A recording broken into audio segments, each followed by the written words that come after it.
நெல்லை மாவட்டம் சேரன் மகாதேவியில் எங்கள் ஓட்டு விற்பனைக்கு அல்ல என டெய்லர் ஒருவர் தனது வீட்டு வாசலில் பேனர் வைத்துள்ள சம்பவம் பலரின் பாராட்டுகளை பெற்று வருகிறது.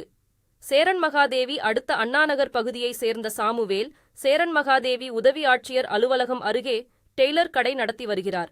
இவர் தனது ஜனநாயக கடமையை நிறைவேற்றும் வகையில் தொடர்ந்து 5வது முறையாக தனது வீட்டு வாசலில் எங்கள் ஓட்டு விற்பனைக்கு அல்ல என பேனர் வைத்துள்ளார். இந்நிலையில் டெய்லரின் செயலுக்கு பொதுமக்கள், சமூக ஆர்வலர்கள் உட்பட பல்வேறு தரப்பினரும் பாராட்டு தெரிவித்துள்ளனர். என்னுடைய பேர் சாமுவேல் செல்வன். நான் சேர்மதேவி பகுதியில் டெய்லர் கடை வச்சிருக்கேன். வருகிற பாராளுமன்ற தேர்தலில் யாரும் ஓட்டுக்கு பணம் வாங்காமல் நேர்மையான முறையில் அவங்களோட வேட்பாளர்களை தேர்ந்தெடுக்கணும், தலைவர்களை தேர்ந்தெடுக்கணுங்கிறதுக்காக வலியுறுத்தி நான் என்னுடைய வீட்டு வாசலில் இது போல் ஒரு வாசகம் வச்சுருக்கேன். இது கடந்த 4 முறையாக வச்சுருக்கேன். இது 5வது முறையாக வச்சுருக்கிறேன்.